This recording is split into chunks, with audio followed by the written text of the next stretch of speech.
स्पीति में बारिश पाठ कृष्णनाथ द्वारा लिखित एक यात्रा वृतांत है। स्पीति हिमाचल के मध्य में स्थित है।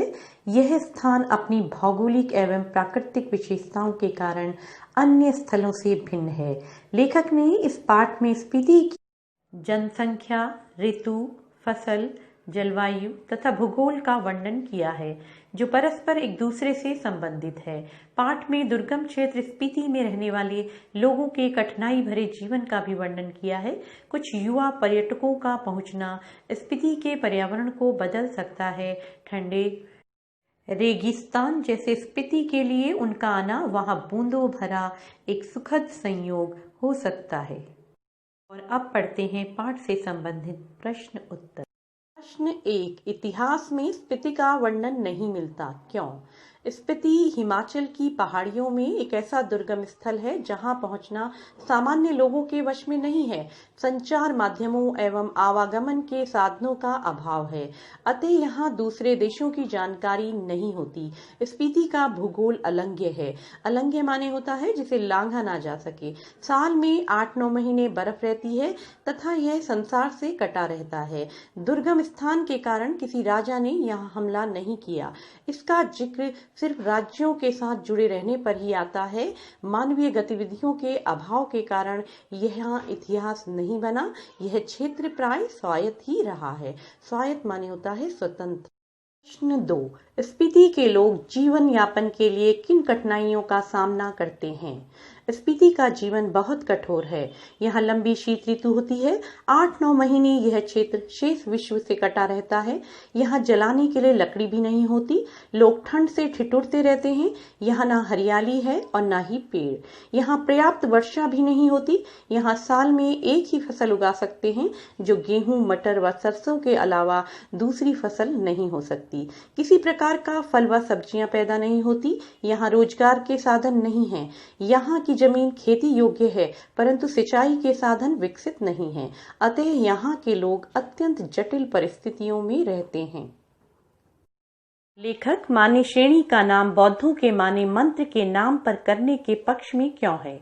इस पाठ के अनुसार लेखक को पूरा यकीन है कि माने श्रेणी का नामकरण बौद्धों के माने मंत्र के नाम पर ही हुआ है।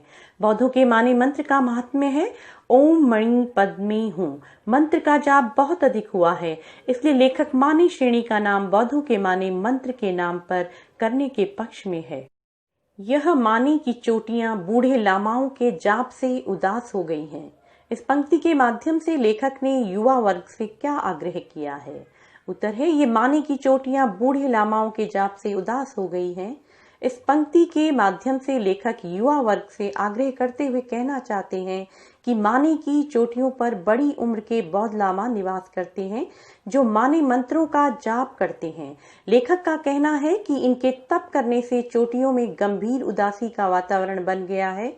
यहाँ चहल पहल तथा खुशी का माहौल नहीं दिखाई देता। इसलिए लेखक ने युवाओं से आग्रह किया है कि वे आगे आएं तथा खेल और गतिविधियों को बढ़ावा दें, जिससे यहाँ प्रसन्नता और हर्ष का संचार हो सके।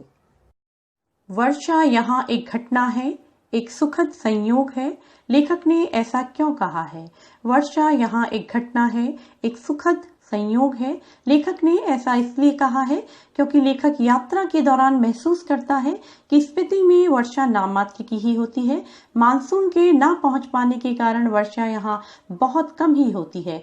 कभी कभार वर्षा होने के कारण लोग इसे शुभ मानते हैं और सुखद संयोग समझते हैं। स्पीति अन्य पर्वतीय स्थलों से भिन्न क्यों है? प्रस्तुत पाठ के अनुसार स्पीति अन्य पर्वतीय स्थलों जैसे कुल्लू मनाली तथा कश्मीर से अनेक प्रकार से भिन्न है। यहाँ के पहाड़ों की ऊंचाई अन्य पर्वतों की अपेक्षा बहुत अधिक और दुर्गम है। यहाँ के पर्वतों पर अधिकतर बर्फ जमी रहती है तथा नाम की वर्षा होती है, जबकि अन्य पर्वतीय स्थलों पर हरियाली के साथ साथ वर्षा भी अधिक होती है। अन्य पर्वतीय स्थलों में विभिन्न प्रकार के फल और सब्जियां उगाई जाती हैं, जबकि स्पीति में केवल मटर और सरसों की सब्जी उगाई जाती है। यहाँ कोई फल नहीं उगाए जाते। यहाँ के लोग शेष दुनिया से कटे हुए हैं। यहाँ संचार तथा परिवहन के आधुनिक साधनों का अभाव है, जबकि अन्य पर्वतीय क्षेत्र विकसित है। स्पीति में बारिश का वर्णन एक अलग तरीके से किया गया है। आप अपने यहाँ होने वाली बारिश का वर्णन कीजिए। भारत में और संसार के हर कोने में अपना अपना मौसम, परिवेश और ऋतु चक्र है। बारिश सभी को सुहावनी लगती है। हमारे यहाँ तेज हवा और गर्मी के बाद काले बादलों से आसमान घिर जाता है।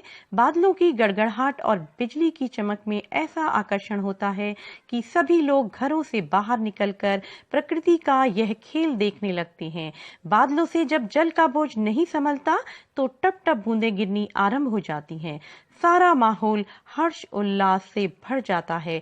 माटी की भीनी भीनी सुगंध सबको सराबोर कर देती है। बच्चे दौड़ पड़ते हैं बारिश में भीगने और नहाने के लिए, पर बड़ों का मन भी नियंत्रण खो बैठता है। स्पीति के लोगों और मैदानी भागों में रहने वाले लोगों के जीवन की तुलना कीजिए। किन का जीवन आपको ज्यादा अच्छा लगता है और क्यों? स्पीति के लोगों का जीवन मैदानी भागों के निवासियों की तुलना में बेहद कष्टदायक है। मैदानी क्षेत्रों में जलवायु कठोर नहीं है। यहाँ 6 ऋतुएं होती हैं। स्पीति में सर्दी व बसंत 2 ही ऋतुएं होती हैं। सर्दी में सब कुछ जम जाता है, वर्षा नहीं होती। मैदानों में रोजगार, कृषि, खाद्य सामग्री व संचार के साधनों की कमी नहीं है। व्यक्ति के पास सुख के साधनों की कमी नहीं है, जबकि स्पीति में ऐसा कुछ नहीं है। वहां जीवन निर्वाह भी कठिनता से होता है। अतः मैदानी भागों में रहने वालों का जीवन ज्यादा सुखी व अच्छा है। यहाँ जीवन की गति नियमित रूप से चलती है। लेखक ने स्पीति की यात्रा लगभग 30 वर्ष पहले की थी। इन 30 वर्षों में क्या स्पीति में कुछ परिवर्तन आया है? जानें, सोचें और लिखें। लेखक ने स्पीति की यात्रा लगभग 30 वर्ष पहले की थी, परंतु आज वहां कुछ परिवर्तन आया है। अब वहां संचार, यातायात व रोजगार के साधन कुछ विकसित हुए हैं, परंतु प्राकृतिक दशाएं वैसी ही हैं। अतः अधिक परिवर्तन की वहां गुंजाइश नहीं है।